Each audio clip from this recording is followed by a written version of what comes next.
Aló, esto es Real Biopolítica. Quiero hablar sobre la Copa de Néstor, sí. La Copa de Néstor y los orígenes del alfabeto latino, es decir, nuestro abecedario. ¿De qué trata? Han encontrado una copita del año 700 a.C., 720, 700 a.C., y esa copita le dicen la Copa de Néstor.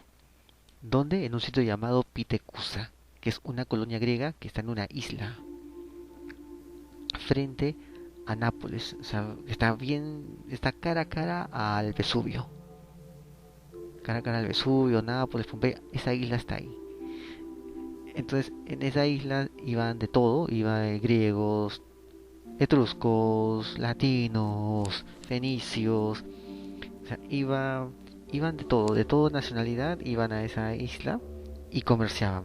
Y poco a poco esa isla comenzó a crecer y comenzó a volverse comenzó a crecer sobre su superficie una colonia. Bueno, dicen que es una colonia griega, que en verdad no creo que sea una colonia griega. Fue un asentamiento comercial, una especie de Puerto Franco, algo así, una especie de Puerto Franco. Para ser una colonia griega tiene que haber una matriz, ¿no? Ellos son Eubes. En Eubea había varias, ¿no?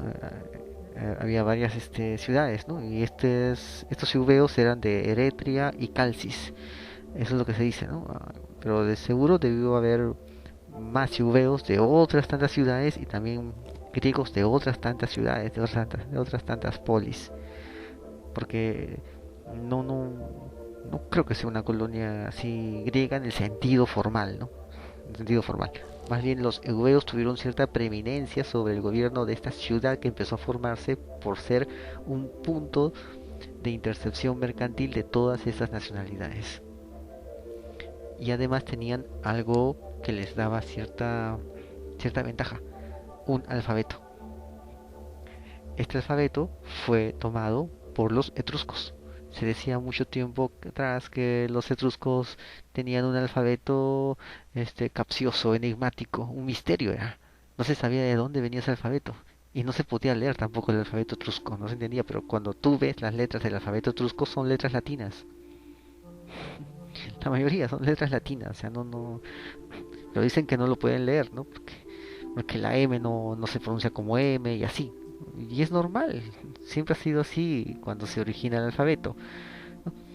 O sea, no es que no se pueda leer, sino que los etruscos lo tradujeron en su lengua. O sea, tomaron las grafemas y lo colocaron en su lengua.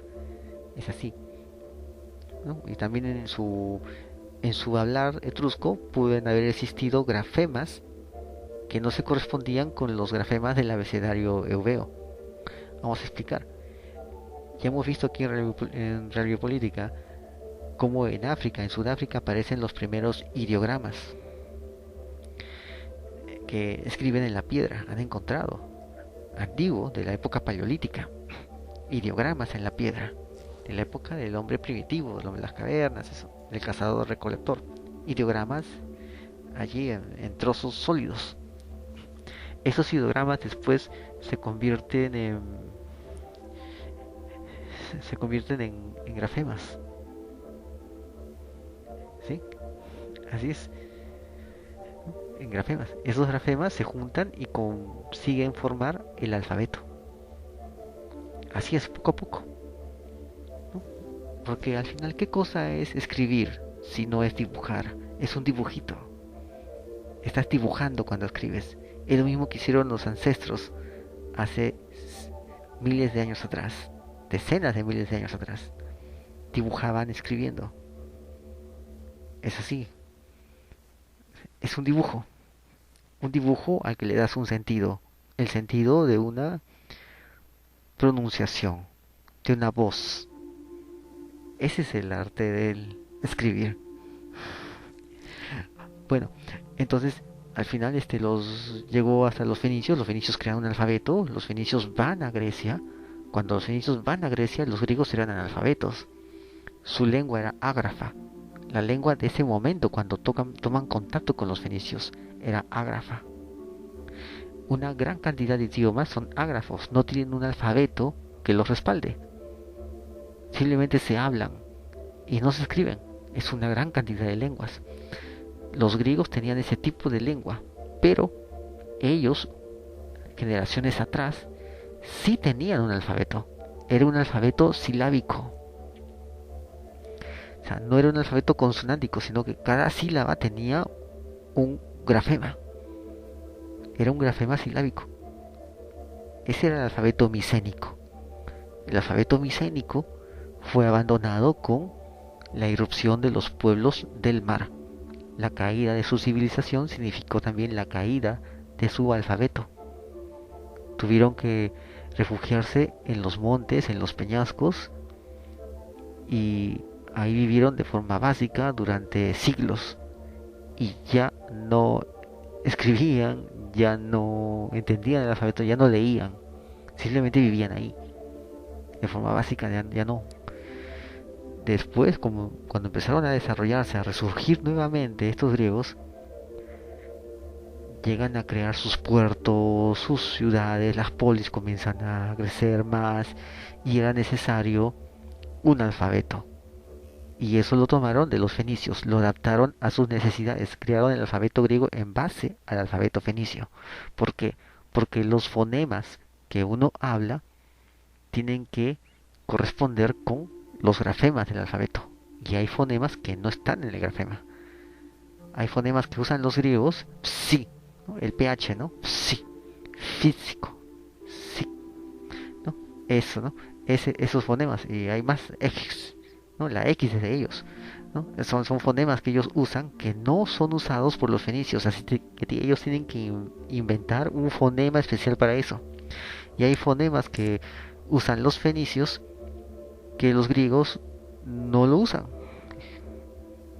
Hay consonantes fenicias que no son consonantes griegas.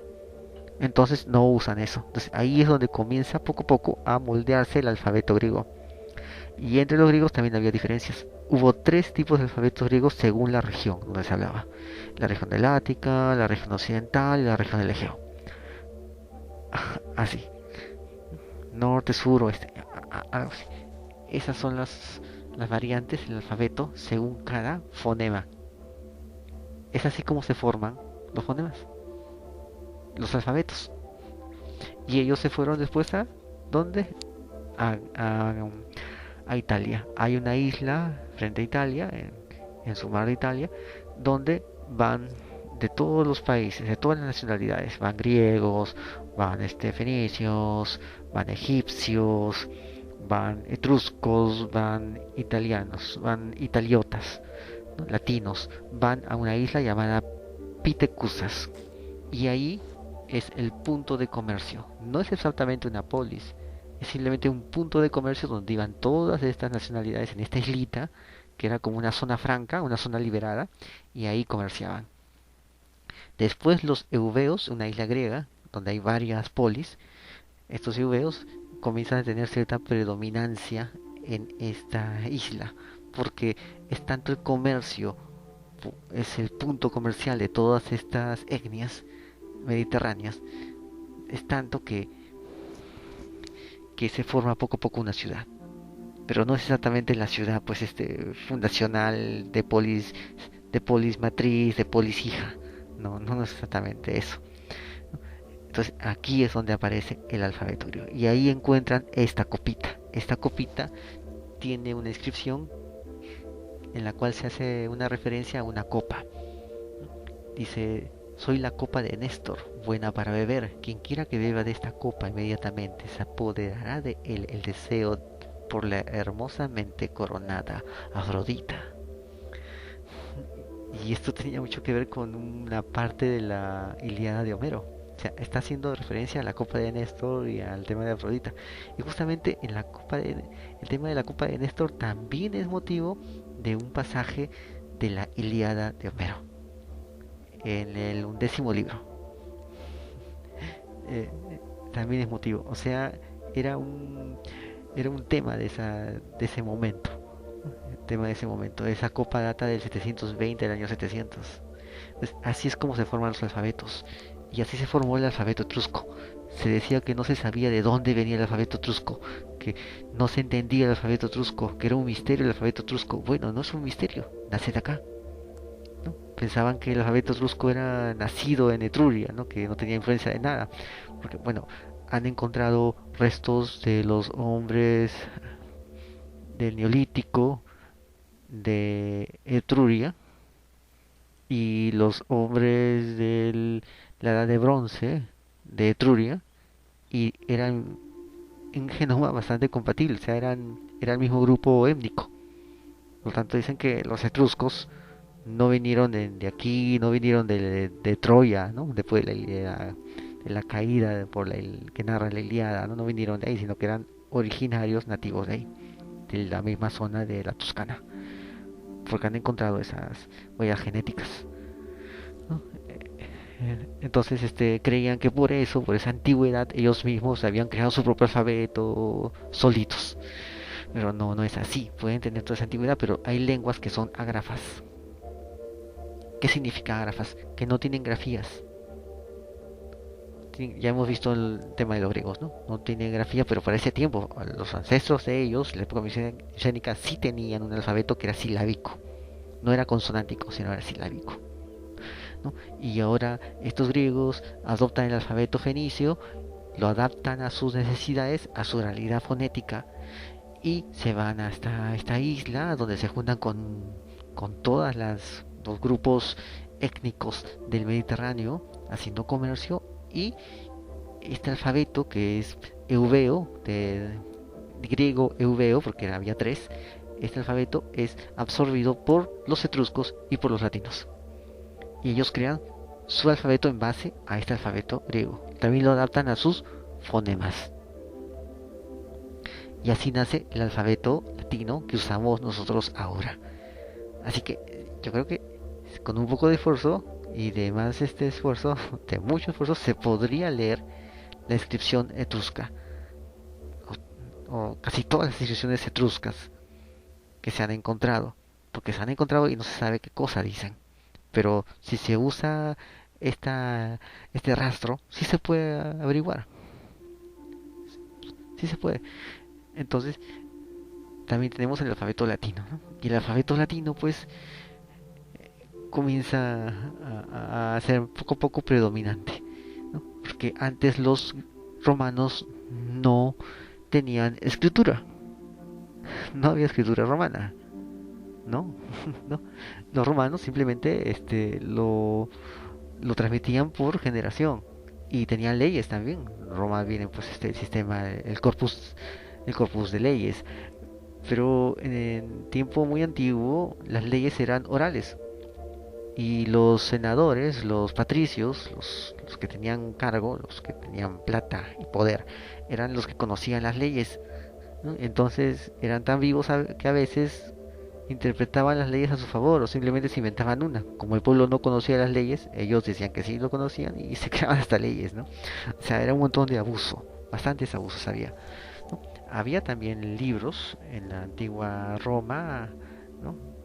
Aún antes del alfabeto griego, sí existían. Bueno, hay tradiciones que hablan de que una, una bruja, una pitonisa, va donde Tarquino, un Tarquino etrusco que estaba gobernando en Roma, y le ofrece libros civilinos, o sea, son una especie de cuartetas de Nostradamus, pero de esa época, en la cual tú puedes leerlo y puedes decir, uy, esto va a pasar. Y con eso se guiaban en sus temas políticos. Claro que era una locura, pero para ellos, que eran bastante supersticiosos, ya lo hemos visto en el tema de Julio César, en nuestra anterior entrega de Julio César y del tema del calentamiento global, de los volcanes, ya hemos visto los supersticiosos que eran. Ya, pero ellos tan supersticiosos que creían en esos libros civilinos, que tenían eh, poesías, rimas, así como las cuartetas de Nostradamus, solo que eran lo equivalente a lo que sería la cuarteta en su época de ellos. Y eran bien costosos, ¿eh? esta bruja va donde Tarquino y le ofrece los libros, ¿no? Y Tarquino se niega pensando que iba a regatearle los libros, que la bruja se iba a echar, o sea, ¿no? Y que iba a bajar el precio. ¿Qué hizo la bruja? Porque eran tres libros. Agarró un libro y lo destrozó. Y le dijo a Tarquino, el precio sigue siendo el mismo, como si fueran los tres. O sea, digamos que dijo 3.000 sestercios, digamos, un ejemplo, ¿no? Y Tarquino dijo, no, muy caro. Ella destrozó uno de los tres libros y siguió con sus 3.000 sestercios. No cambió. Y Tarquino dijo, pero podemos llegar a un acuerdo, yo puedo pagarte un poco menos. Ella agarró y destrozó el segundo libro. Y dijo 3.000 sestercios. Tarquino tuvo que comprárselo. Y ahí lo guardaban en un templo y ellos leían ese libro, pero ese libro civilino no estaba en latín, no estaba ni siquiera en el latín en arcaico, no, estaba en griego. Por lo tanto tenían gente que sabía leer griego y eran sacerdotes, que es latinos, que sabían leer griego y lo ponían en una especie de altar y cuando había algún problemita iban ahí como un oráculo para ver si en esos versos había algo parecido a la situación, algo que profetizaba, entre comillas, la situación actual y el problema actual y alguna respuesta, alguna forma de resolver ese problema. Buscaban entre las frases, que eran bastante ambiguas, ¿no? O sea, eran bastante supersticiosos, pero estaban leyendo en griego. No había un libro civilino no había eso. Es más, una vez se quemó y tuvieron que buscar otro libro, ir a Grecia a buscar otro libro civilino de por ahí. Y listo, ¿no? O sea, imagínate cómo es la superchería, ¿no? Entonces, pero ellos no tenían un alfabeto latino, estaban leyendo en griego. Después, cuando llega la ley de las 12 tablas, porque solamente los nobles sabían leerlas, sabían recitar las leyes, y los plebeyos no, los plebeyos se dieron cuenta que los estaban timando. Que ahí tanto era la superchería en el mundo antiguo que era fácil timar a las personas. Bastante fácil. Entonces se dieron cuenta y exigieron un código de leyes. La hicieron larga y mandaron unos funcionarios a Grecia para conseguir las leyes de Dracón, creo, o de Solón, de uno de estos legisladores antiguos que eran contemporáneos.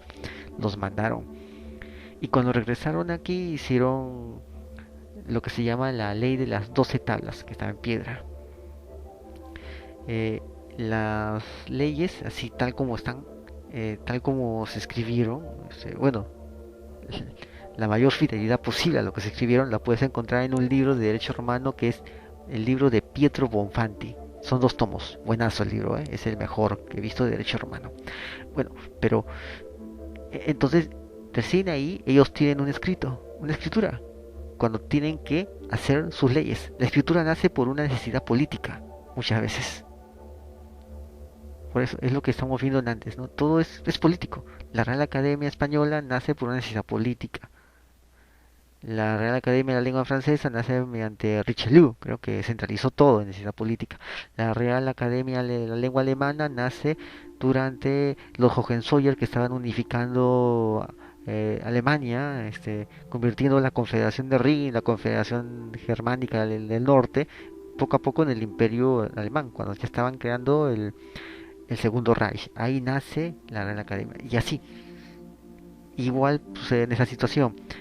El, el alfabeto latino, o sea, la escritura latina aparece en las 12 tablas, que no existen ahora, ¿no? Ya se ha destrozado, algo le ha pasado que se ha perdido las 12 tablas de piedra, unos tremendos bloques de piedra donde se escribían esas leyes para que todos lo leyeran y así nadie hiciera el cuento de que conocían las leyes de memoria y que se lo había dicho su papá.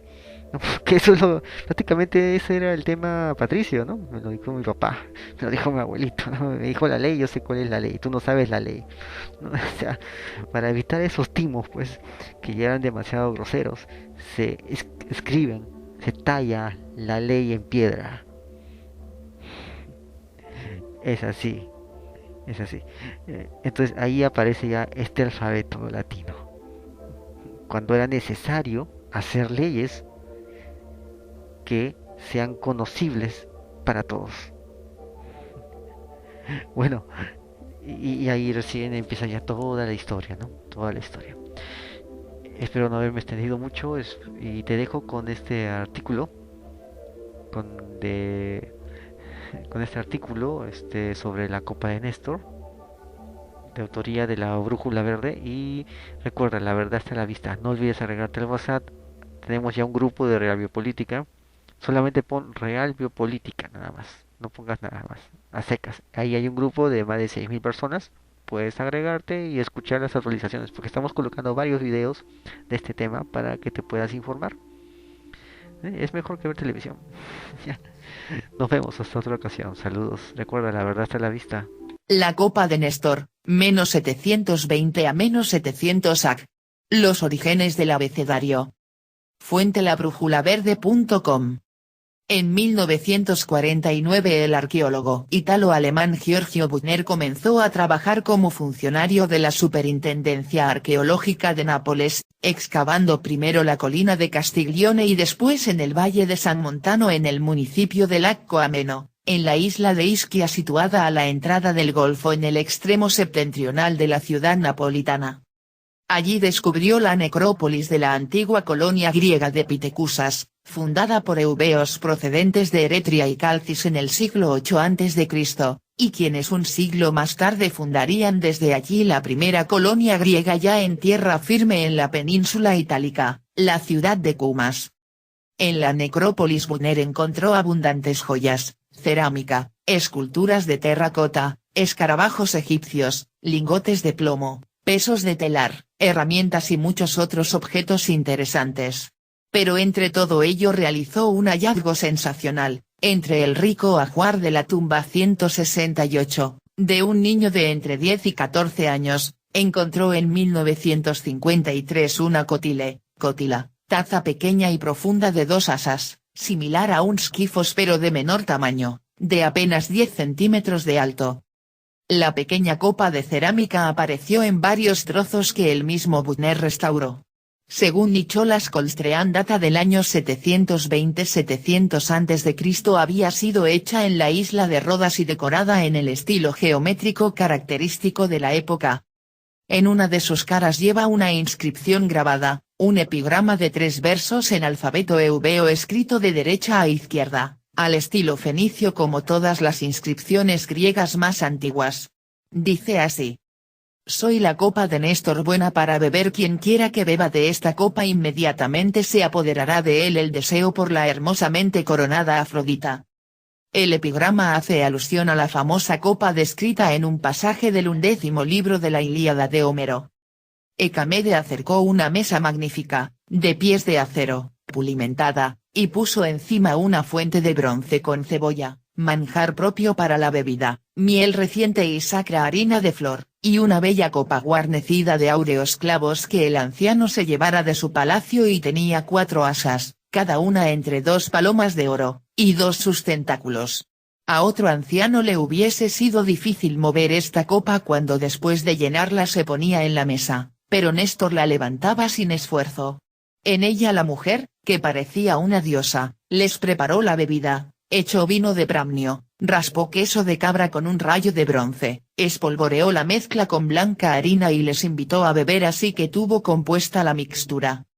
Homero, Ilíada c.174. La traducción de la inscripción depende de cómo se interprete la laguna que hay al comienzo. Puede ser una comparación entre la propia copa y la legendaria de Néstor descrita en la Ilíada, o puede estar identificando el objeto como propiedad de Néstor. Hasta la década de 1990 era esta última la propuesta más aceptada generalmente. Hoy prevalece la primera. Las investigaciones y descubrimientos de Büchner sirvieron para que la isla de Ischia fuera reconocida como la primera colonia de la Magna Grecia. Pero la pequeña vasija de cerámica, a la que se denominó como la Copa de Néstor, depararía varias sorpresas más. La inscripción que lleva resultó ser el más antiguo ejemplo escrito de poesía griega encontrado hasta ahora. Y no solo eso, ya que hace alusión al poema homérico, se trata de la más antigua referencia escrita de la Ilíada. Además, Dado que la inscripción dataría del 720-700 a.C. sería bastante anterior a las fechas de cristalización de la Ilíada, en torno a 680-640 a.C. según el especialista, ya fallecido, Martin West. Esto sugiere que la copa de Néstor debió haber sido mucho más famosa que lo que su breve descripción de la Ilíada indica. Lo que lleva a algunos expertos a pensar que Homero estaba aludiendo a otro pasaje del ciclo épico en que se la describiría de manera más completa. Pero aún hay más. Puede ser considerada la primera referencia conocida del alfabeto griego. Y como el alfabeto en que está escrita es el hebreo, sería también el primer precursor que existe del alfabeto latino. Porque el alfabeto hebreo, el utilizado en la isla griega de Eubea, es uno de los antiguos alfabetos griegos que tenía una que parecía una L latina, una muy similar a la S latina, así como otras cuyas formas presagiaban las formas latinas, con forma de C puntiaguda, con forma de D puntiaguda y con forma de R. El contacto en Pitecusas entre eubeos y etruscos hizo que este alfabeto fuera el que originó el alfabeto etrusco, y de él se derivó el latino que aún utilizamos hoy en día. Y todavía hay un detalle más que hace de esta pequeña copa un objeto intrigante y realmente excepcional. El gramático griego Ateneo de Naucratis, que escribió entre finales del siglo II y principios del I después de Cristo, durante los reinados de Marco Aurelio y Cómodo, realiza en el libro VI de su obra de hipnosofistas, El banquete de los eruditos, una completa descripción de la copa de Néstor, quizá conociendo la descripción original del ciclo épico hoy perdida. Pues bien, dos réplicas que siguen esa misma descripción fueron depositadas en el templo de Diana Tifatina en Capua, a solo unos pocos kilómetros tierra adentro de Nápoles y de Pitecusas. Y recordemos que Estrabón dice que la ciudad de Metaponto, cerca de Tarento, fue fundada por colonos de Pilos que navegaban junto a Néstor de regreso de la guerra de Troya. Seguidamente se encuentra Metaponto, que se encuentra a una distancia de 140 estadios desde el puerto de Heraclea. Se atribuye su fundación a hombres de Pilos que navegaban de regreso de Troya junto a Néstor, respecto a los cuales se dice que fueron tan prósperos en el cultivo de la tierra que depositaron en Delfos como ofrenda una cosecha de oro. Estrabón, Geografía B.1.15